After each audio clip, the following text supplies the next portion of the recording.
Hello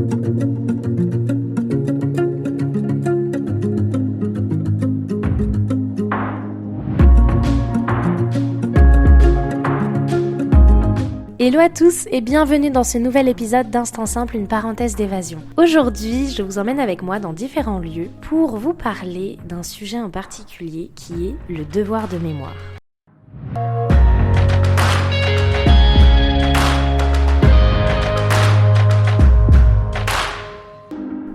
Je suis Lina, coach de vie certifiée et voyageuse solo passionnée. À travers ce podcast, je vous propose chaque mardi un récit de voyage, une anecdote qui a été transformatrice pour moi ou l'un des invités. Le but, c'est d'aller explorer ensemble les leçons de vie qu'on a pu tirer de ces expériences, parfois un peu folles quand même. Alors si vous cherchez un podcast qui mixe développement personnel et voyage, vous êtes au bon endroit. Si ce concept vous plaît, je vous invite à soutenir ce podcast en laissant une note, un commentaire ou en le partageant à vos proches. Sur ce, bon épisode. Comment ça va aujourd'hui ?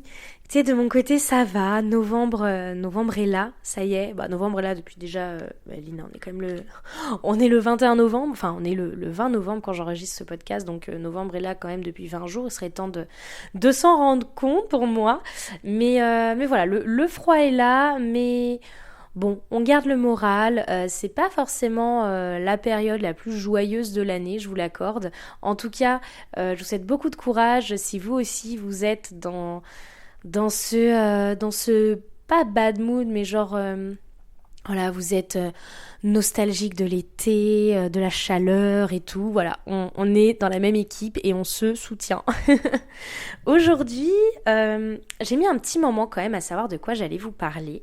Et puis, il y a un sujet qui est revenu comme ça assez spontanément. En fait, pour moi, novembre, ça symbolise le Japon. C'est bête, mais à chaque mois de novembre, tous les ans, depuis 4 ans, je repense beaucoup à mon voyage au Japon parce que j'ai été au mois de novembre pendant l'automne japonais, justement pendant les Momiji Koyo, et vu que j'étais à ce moment-là, je sais pas, à chaque fois au mois de novembre, il y a des jours où je vais juste sur mon téléphone et je regarde, tiens, là on est le 20 novembre, qu'est-ce que je faisais quand j'étais au Japon ? Et du coup, j'ai eu l'idée de cet épisode de podcast en faisant clairement ça sur mon téléphone. Je disais, tiens, le 20 novembre 2019, qu'est-ce que je faisais ? Eh bien, le 20 novembre 2019, au final, je faisais la randonnée du mont Yufu. Donc, c'est l'épisode Une histoire de Clémentine, si jamais. Donc, je me suis dit, mince, cette histoire, je leur ai déjà racontée.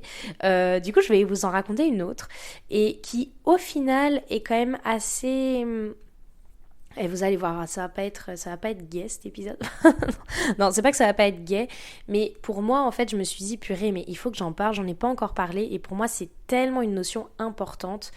Donc aujourd'hui, comme vous l'aurez vu, sûrement sur la... comment ça s'appelle, la petite pancarte là que j'ai fait pour vous décrire l'épisode, aujourd'hui, j'ai envie qu'on parle du devoir de mémoire en voyage.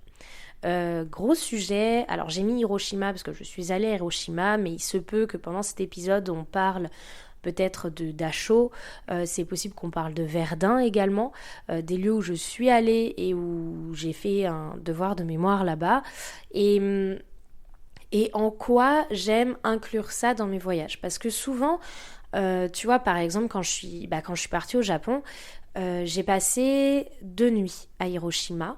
Là je vais plus particulièrement vous parler d'Hiroshima, mais je vais peut-être faire des petites capsules Dachau et capsules Verdun peut-être à d'autres moments ou dans ce podcast. Je verrai au fil de l'eau comment je me sens pour en parler. Mais voilà. Du coup, Hiroshima, on replante le contexte.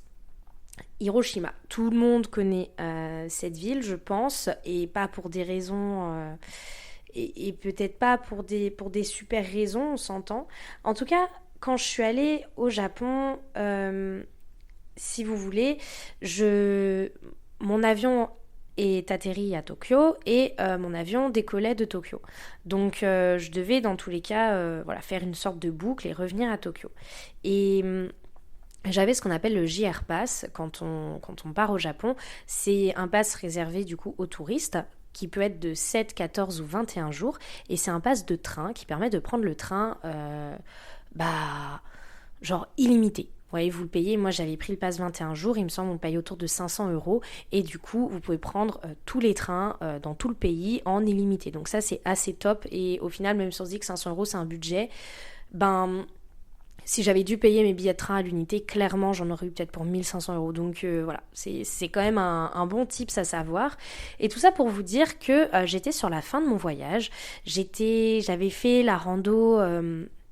Enfin, j'étais à Kyushu, donc l'île du Sud. D'ailleurs, il faut que je vous fasse des épisodes là-dessus parce que c'était incroyable. Mais voilà, j'ai fait Beppu, Asso et j'étais tout au sud-est, au sud-ouest du Japon et je devais retourner sur Tokyo.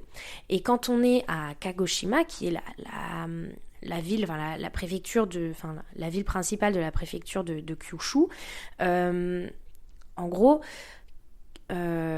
Ah non, c'est pas Kagoshima, c'est Fukuoka. En gros, de Fukuoka à Tokyo, ça fait assez loin. En train, si vous prenez une carte, vous allez voir que clairement, c'est presque... Enfin, on monte pas jusqu'à Hokkaido, mais c'est presque les deux extrémités. Du coup, je me suis dit, vas-y, sur le trajet, je vais faire un stop. Parce que là, je suis à Fukuoka, je dois rentrer sur Tokyo. Mais là, j'ai 2 jours, où est-ce que je peux m'arrêter? Et je regarde où est-ce que j'ai envie d'aller. Et je vois Hiroshima sur la carte. C'est pas du tout à mi-chemin, c'était quand même plus proche de Fukuoka, mais je me dis, mais pourquoi pas? En vrai, Hiroshima, pourquoi pas y aller? Et surtout qu'il y a quelque chose de magnifique à faire à côté de Hiroshima, qui est l'île de Miyajima. Je pense qu'on voit tous cette image du Japon avec un énorme torii dans l'eau sur une île. Un torii, en fait, c'est un portique vermillon pour symboliser les entrées dans les sanctuaires. Donc, c'est des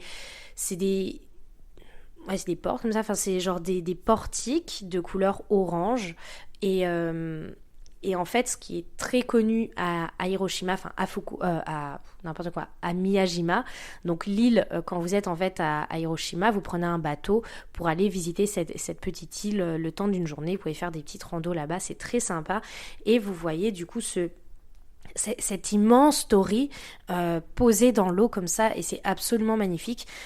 Moi, malheureusement, quand j'y suis allée, le torii était en rénovation. Donc, j'ai juste vu un échafaudage posé dans l'eau. Mais c'était quand même très beau. Et voilà, c'est vrai que c'est les coulisses du voyage. Hein, on voit pas toujours ce qu'on est venu voir. Et ça, c'est important aussi de prendre ça en considération. Et tout ça pour dire que j'avais 2 jours à Hiroshima. Donc, je fais cette première journée à Miyajima, du coup, où je visite la petite île, etc. Et ensuite, il me restait, avant de reprendre mon train, une journée complète à Hiroshima. Et à Hiroshima, il y a beaucoup de choses à faire, c'est une grande ville. Et je me suis dit, il y a le musée du Mémorial de la Paix. Donc évidemment, c'est le musée de la bombe nucléaire, voilà, qui est atterri sur Hiroshima à la fin de la Seconde Guerre mondiale, évidemment. Et si vous voulez, ils ont fait un musée pour commémorer tout ça, comme ça se fait souvent dans des villes comme à Verdun ou encore à Dachau dans les camps, aller visiter tout ça. Donc ils font tout ça. Et là, je me dis, je me questionne quand même un petit moment la veille à l'auberge. Il y a des gens qui sont allés à ce musée de la paix et je demande aux personnes, entre guillemets, comment c'était. Je leur demande comment c'était. Et je leur demande s'ils me recommandent d'y aller. Parce que, en fait, je savais pas. C'était à peu près mes derniers jours au Japon et je savais pas si j'avais envie de finir sur une note aussi. Voilà quoi, je vais pas décrire tout ce qui s'est passé. On sait tous dans les livres d'histoire. Et je demande à des personnes, et il y a des personnes qui me disent ah ouais, moi je l'ai fait, ça m'a pris une demi-heure, ouais, c'était sympa. Enfin, c'était sympa. Non, mais, enfin voilà, mais tu vois. Il y a beaucoup de gens qui me disent ouais ça va je l'ai fait en une demi-heure c'est plié quoi et je sais pas je me disais mais comment tu peux parler comme ça d'un musée qui est en hommage à tellement de victimes de cet événement là et te dire en une demi-heure c'est plié enfin genre je comprenais pas trop pourquoi on disait ça. Il y avait une autre personne un autre avis complètement différent qui me disait moi j'ai passé des heures ça m'a complètement retournée, finalement, je regrette un peu d'y être allée parce que c'est quand même très fort, tout ça. Et là, je me dis, qu'est-ce que je fais ? Et Et c'est vrai que c'est là aussi où peut arriver une nuance où on se dit clairement chacun voit les choses différemment. Et chacun, je veux pas dire chacun il va pour ses raisons parce que clairement pas vraiment, mais chacun voit les choses différemment et chacun est impacté différemment par ce genre de lieu quand même qui est très... c'est puissant, quoi. Quand on y va, c'est vraiment quelque chose. Et du coup, je me dis, écoute Lina, tu seras pas à Hiroshima tous les jours. Là, j'ai un devoir de mémoire à faire. J'ai envie d'aller visiter ce musée et j'ai envie d'en apprendre plus sur ce qui s'est passé ici. J'ai envie d'en apprendre plus sur comment les habitants se sont relevés de tout ça. Et j'ai envie en fait de faire, vous voyez, un peu comme cette image du colibri qui fait sa part. Je sais pas si vous connaissez l'histoire du colibri, mais bon... c'est l'histoire où un jour, il y a une forêt qui est complètement en flammes et tous les animaux fuient la forêt et il y a un colibri qui va à un point d'eau, qui prend une goutte d'eau dans son bec, parce que le colibri il a un tout petit bec, donc il peut pas prendre beaucoup d'eau. Il prend une goutte d'eau dans son bec et du coup, il prend cette goutte d'eau dans son bec et il retourne vers la forêt et il essaye d'éteindre les flammes avec cette petite goutte d'eau. Il fait des allers-retours comme ça. Et il y a un animal qui vient le voir et qui lui dit mais pourquoi tu fais ça? T'arriveras jamais à arrêter le feu et tout. Il fait oui, je sais très bien que j'arriverai pas à l'arrêter, mais je fais ma part. C'est-à-dire qu'à son échelle, il fait ce qu'il peut pour empêcher tout ça. Et en fait, moi, vraiment, en allant visiter ce musée qui est tellement... Enfin, où je suis tellement rien par rapport à ce musée et par rapport à tout ce qui s'est passé là-bas, que je me vois vraiment comme ce petit colibri où je me dis, je vais faire ma part, parce que je sais qu'en allant visiter ce musée, je sais pas ce que je vais y voir, mais peut-être que ça me permettra d'en parler à des gens autour de moi et même de moi m'en souvenir.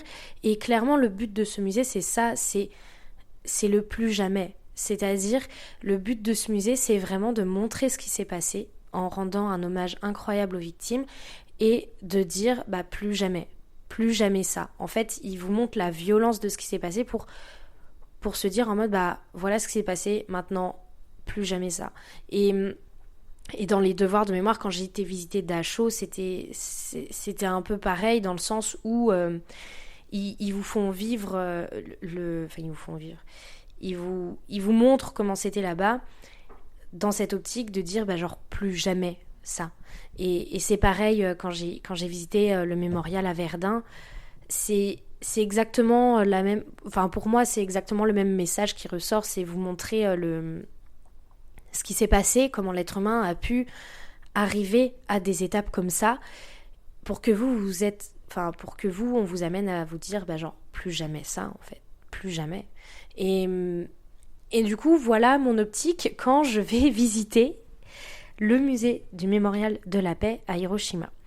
Déjà, il faut savoir également que à Hiroshima, moi, quand je suis arrivée là-bas, je sais pas, j'avais pas d'attente. Là, je parle pas du musée, je parle de la ville en elle-même.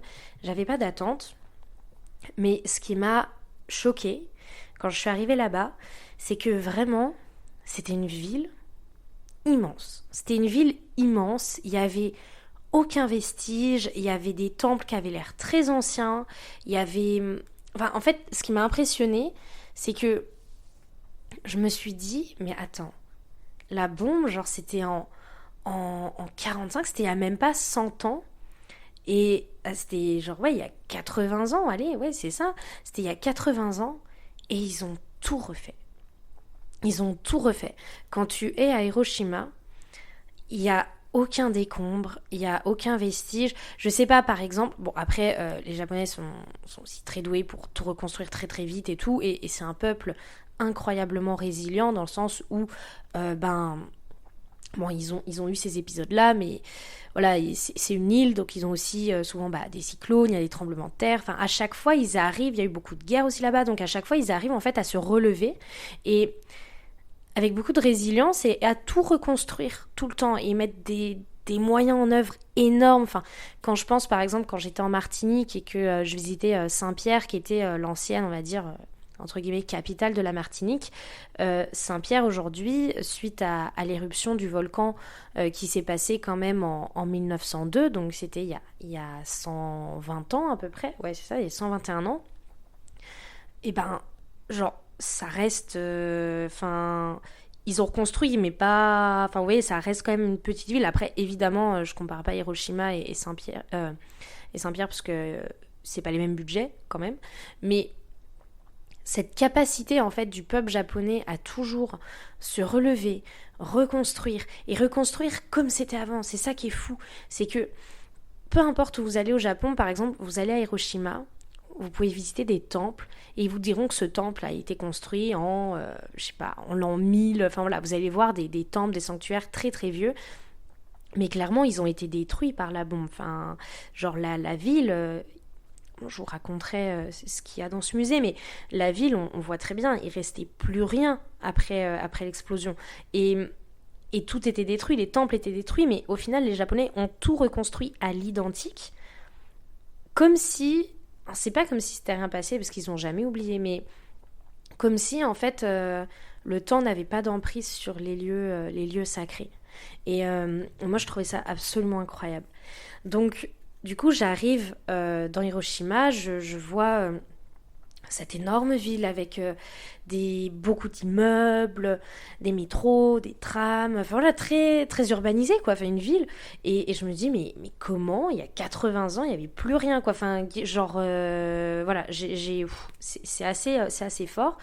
Et vous avez une plaque à un endroit dans Hiroshima, vous avez la plaque où ça s'appelle le j'ai plus le A-zone, enfin en fait c'est l'endroit où la bombe a vraiment atterri. Enfin, on s'entend que la bombe en fait a explosé en hauteur, enfin elle n'est pas tombée par terre, elle a explosé, c'est qu'elle a explosé plus haut et après tout s'est disséminé.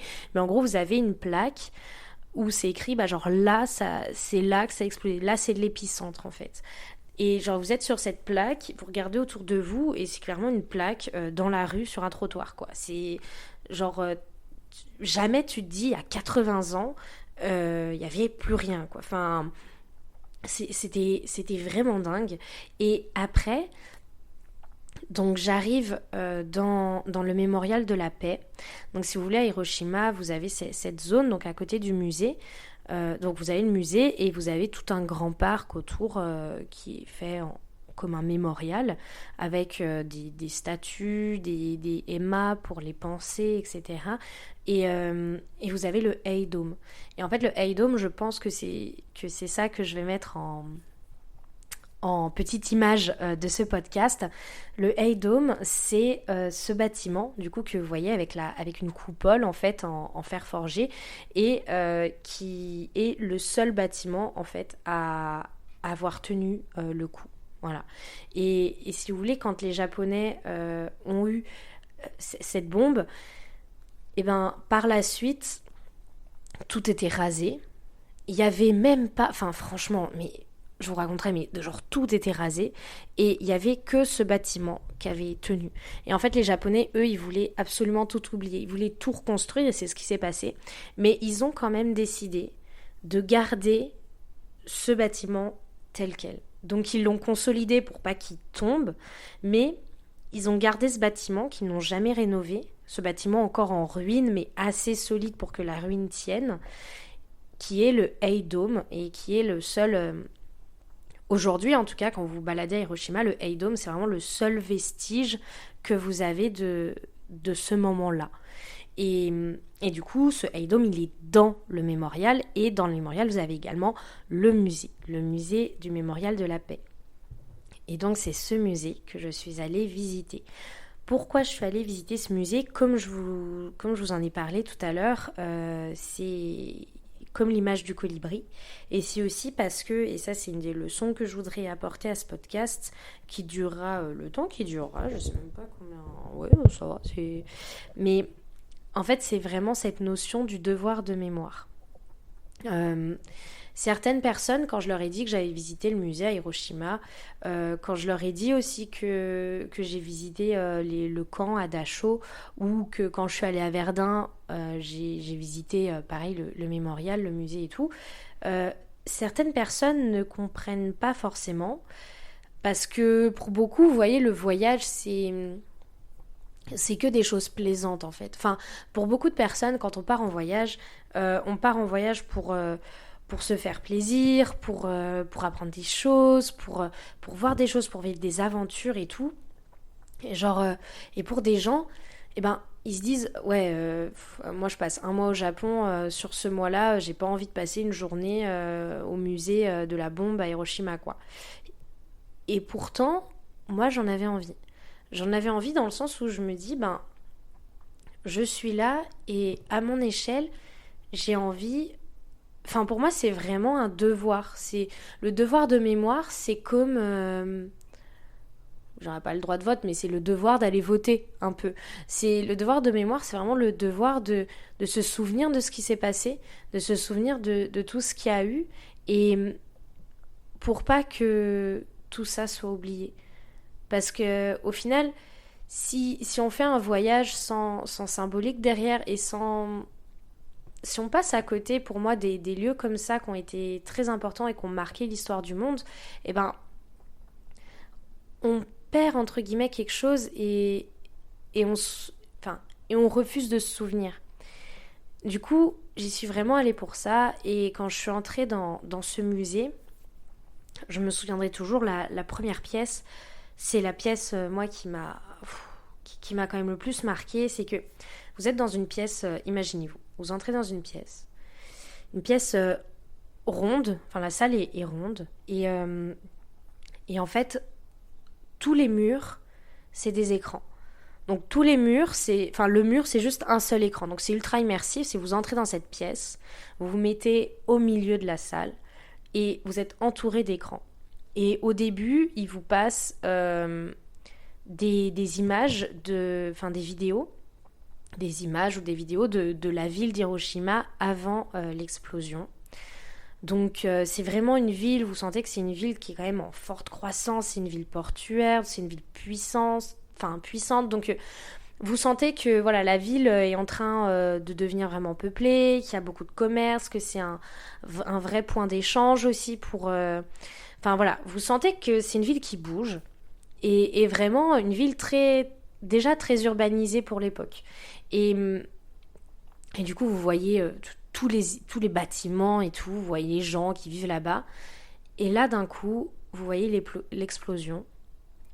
Et vous avez l'image d'après, de juste après l'explosion. Et là, vous prenez, mais quand je vous dis une claque, mais même une claque, c'est pas assez puissant à exprimer. Enfin, vous prenez genre enfin, là, c'est terrible, quoi. Vous êtes au milieu de la salle, vous venez de voir tous ces bâtiments, toute cette ville et tout, et là, vous voyez une image de désolation, c'est-à-dire, vous voyez juste le Hay-Dome, c'est-à-dire ce bâtiment qui est resté, mais sinon, tout est plat. Mais tout est plat. Genre, il n'y a rien qui reste, quoi. C'est vraiment, genre, enfin, tout est plat. C'est simple, tout est plat. Tout est plat et après vous voyez l'image aujourd'hui et vous voyez un time-lapse en fait, enfin une image accélérée de comment tout s'est reconstruit très rapidement et ça force le respect évidemment et ça force aussi et c'est vrai que là je me suis dit waouh. Et en fait après vous commencez votre visite au musée, donc déjà là vous êtes replongé dans le bain. Et ensuite, au niveau de la visite, je ne vais pas tout vous détailler, mais disons que le musée est on va dire en 3 parties. Vous avez la première partie, qui est la partie clairement où j'ai passé le plus de temps. Et c'est aussi une des plus grandes parties en fait. C'est une partie en hommage aux victimes. Donc ils vont vous expliquer par ordre chronologique.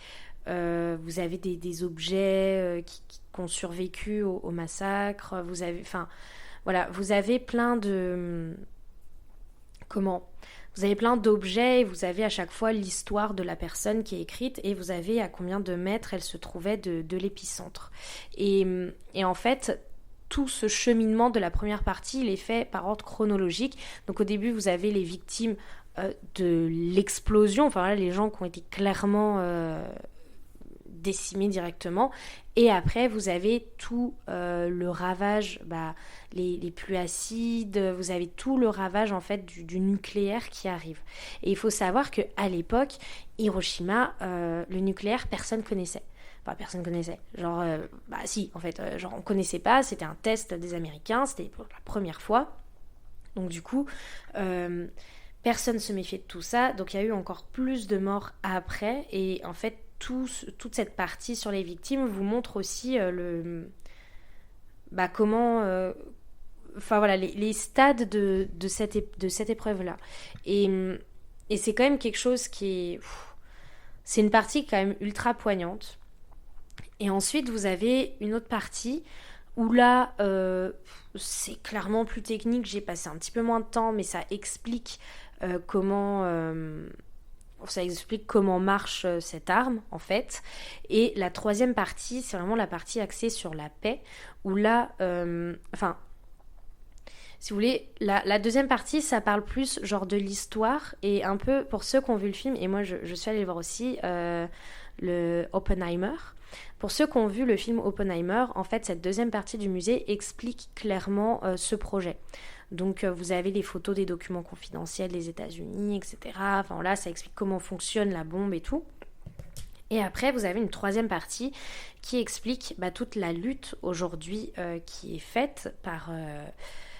toute la lutte qui est faite aujourd'hui pour empêcher aux personnes d'utiliser à nouveau cette arme-là.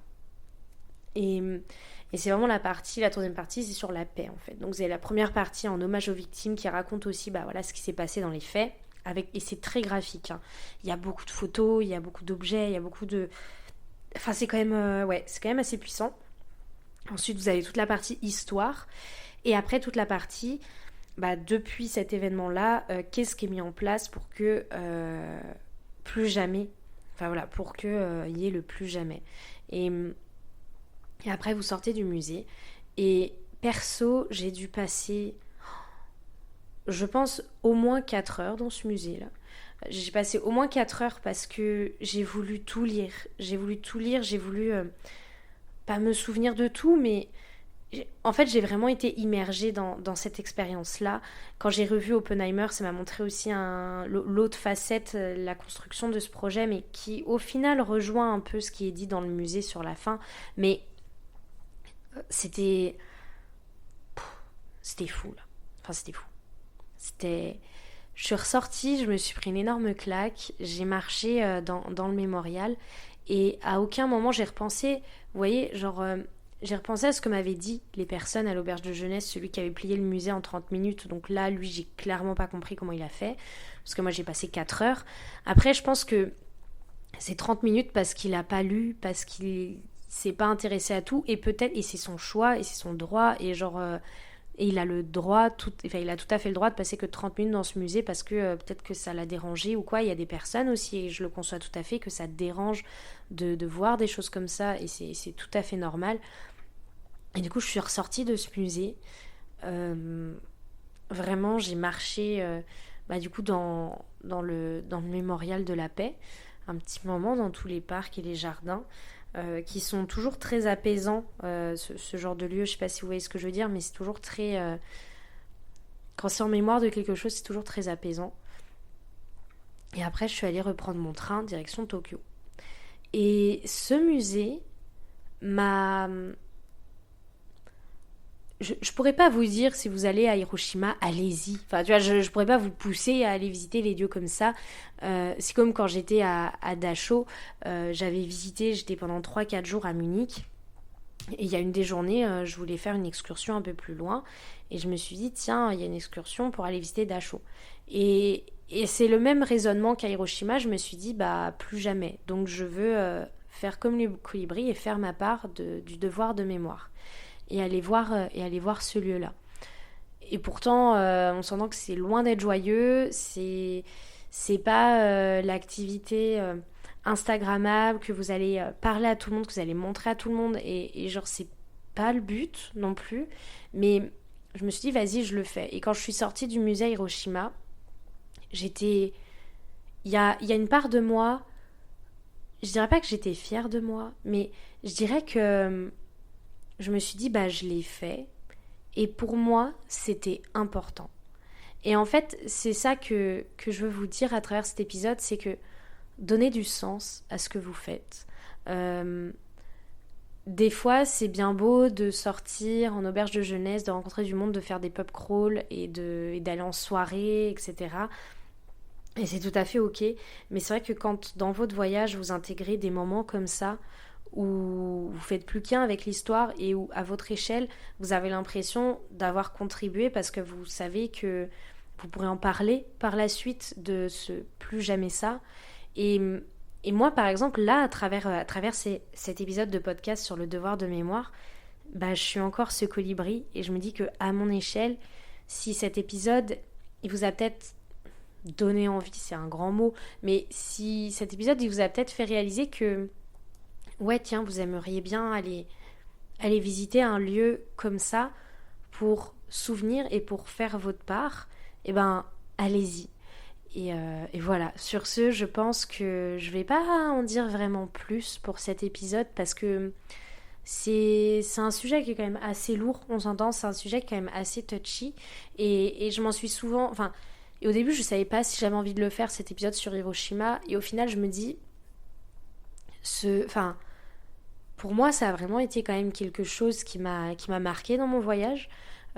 C'est pas le souvenir que je raconte le plus parce que forcément c'est quand même très très lourd, mais pour moi c'était important parce que c'était ouais, je voyais ça vraiment comme un devoir de mémoire. Et voilà. Écoutez, sur ce, j'espère que cet épisode je peux pas dire vous a plu parce qu'on reste quand même sur des sujets assez lourds, mais j'espère que cet épisode vous a fait peut-être prendre conscience, réaliser ou approuver ou désapprouver. Dans tous les cas, je serais très heureuse d'échanger avec vous sur ce sujet-là.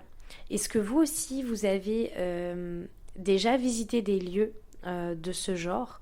Qu'est-ce que ça vous a fait? Est-ce que vous avez regretté de les avoir visités? Est-ce que, au contraire, vous avez...